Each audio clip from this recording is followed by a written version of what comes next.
There are currently more USCIS applications sitting unprocessed in America right now than there are people living in the entire state of Washington. Not asylum cases stuck at the border, not new arrivals waiting to enter. 7.5 million people who already followed the rules, filed the correct paperwork, paid the correct fees, and are simply waiting for the government to say yes or no to their citizenship, their green card, or their work permit. And here's the part that should genuinely alarm you. The longer they wait, the more likely they are to get arrested by ICE through absolutely no fault of their own. Let's start with the numbers, because they're honestly staggering. According to Axios, a dramatic slowdown inside the Trump administration's immigration agencies has pushed the backlog of applications for citizenship, green cards, and work permits to an unprecedented 7.5 million people. Add in the millions more waiting on asylum decisions, work visas, and humanitarian permission to stay, and the total backlog soars past 12.1 million cases. To put that in perspective, that's roughly 2 million more people waiting on a decision this June compared to June of 2024, just 1 year earlier. More than 5.6 million of those people have now been waiting over 6 months for any kind of answer. And there's an entirely separate pile, USCIS calls it the front log, of applications that have been mailed in but haven't even been physically opened and sorted yet. So why is this happening? According to officials, the delays are being driven by the administration's new focus on stricter vetting, meaning every case is being scrutinized more heavily before a decision gets made. On top of that, a wave of retirements tied to earlier government efficiency cuts significantly reduced the workforce actually available at USCIS to process these cases in the first place. Fewer people processing more scrutiny on the exact same caseload is a recipe for exactly the kind of backlog we're seeing right now. But here's where this stops being a story about paperwork and starts being a story about real risk to real people. Critics see something more calculated happening underneath the official explanation. David Bier, director of immigration studies at the Cato Institute, put it bluntly. This reflects an administration that has decided to, in his words, throttle everything, focus entirely on deportations and arrests as your measure of success. If deportations and arrests are literally the metric being tracked, he argues, then there's no institutional incentive to actually open and approve applications that would keep someone safely inside the legal system instead of outside it. And that's exactly the trap a lot of people are now falling into. A former USCIS supervisor, Mike Watkins, who left the agency last year, explained it in a way that's honestly chilling once you sit with it. I think they've kind of ran out of easy deportation targets, and so that's why cases are piling up. In other words, once you've already gone after the people who were easiest to find and remove, the backlog itself starts creating your next wave of targets.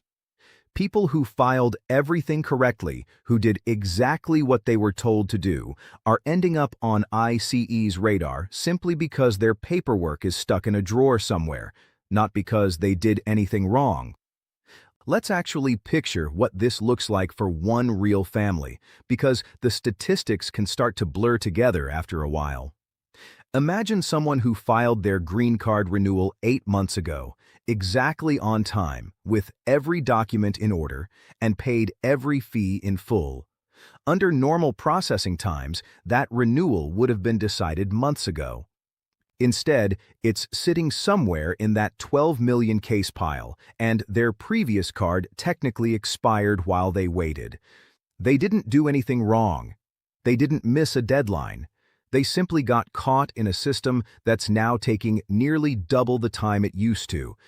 And if that person gets stopped at an airport or pulled over or questioned anywhere, they may not have a single piece of paper in hand proving any of that, because even the receipt notice confirming their case exists hasn't arrived yet. Quick pause here, because if you or someone you love has a pending immigration application right now, and this genuinely affects your own situation, go ahead and hit subscribe and turn on notifications, because we're going to keep tracking exactly how this backlog develops. Let's talk about exactly how this turns into real physical risk, because the mechanism matters. When someone's work permit or other temporary status is set to expire while their renewal application is still sitting in that 12 million case pile, they can slip out of authorized status through absolutely no fault of their own. Their paperwork was filed on time. Everything was done correctly.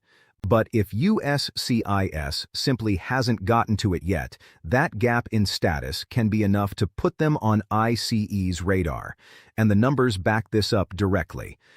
ICE has increasingly shifted toward targeting immigrants without any criminal history at all, and airport arrests specifically have jumped from a historical norm of around 10 per week to as many as 40 per week in recent weeks alone. That's not a small increase. That's a fourfold jump, and it lines up almost exactly with the population of people now caught in this exact kind of legal limbo. There's another practical danger buried in the delay itself, and it's one most people don't think about until it happens to them. When USCIS takes months just to issue a simple receipt notice confirming your application exists, you're left with no documentation proving you filed anything at all. If you're stopped by ICE or CBP during that gap, you may have absolutely nothing in hand to show that a pending application is actually protecting your presence in the country. You did everything right, and you still can't prove it because the government's own confirmation hasn't caught up yet. It's a strange, quiet kind of risk, one that has nothing to do with your case's actual strength and everything to do with paperwork sitting in a queue somewhere you can't see or influence. So, what does all of this actually mean if you or someone in your life has a case sitting in this backlog right now? First, understand that a long wait time is not, by itself, evidence that anything went wrong with your case. This is a systemic, agency-wide slowdown, not something specific to you individually. Second, keep meticulous records of everything: your filing date, your payment confirmation, tracking information if you mailed anything, and any communication from USCIS, however small. If you ever need to prove your case is genuinely pending, that paper trail may be the only thing standing between you and a much more serious problem. Third, if your current status or work authorization is approaching its expiration date while a renewal is still pending, don't wait passively. Talk to a qualified immigration attorney now about your specific options, because the standard automatic protections don't cover every single situation the same way. And fourth, if you're already caught in a gap where your prior status expired before your renewal was decided, understand that this is a documented, systemic issue happening to enormous numbers of people right now, not an admission of any wrongdoing on your part, and it's worth discussing directly with legal counsel rather than assuming there's nothing to be done. Here's the bigger picture worth sitting with tonight. This isn't a story about people who broke the rules. It's a story about people who followed every single rule, filed everything correctly, and are now facing real deportation risk simply because the system meant to process their case has slowed to a crawl. Whether that slowdown is purely a resourcing problem or something closer to what critics describe as a deliberate strategy, the practical effect on the ground is exactly the same either way. Millions of people doing everything right, sitting in a legal gray zone that ICE has increasingly started treating as fair game. And the truly unsettling part is that this backlog isn't shrinking, it's growing month over month, which means more people are entering this exact same gray zone every single week, not fewer. Before you go, make sure you've hit subscribe and turned on notifications because we're going to keep tracking this backlog closely, whether it keeps growing, whether legal challenges over these delays gain any traction, and what it actually means for the millions of people caught inside it. If this video helped you understand something that could genuinely affect you or someone you love, share it with them. Because right now, knowing exactly where your own case stands and having the paperwork to prove it might matter more than it ever has. Thanks so much for watching. Stay informed, stay prepared, and take care.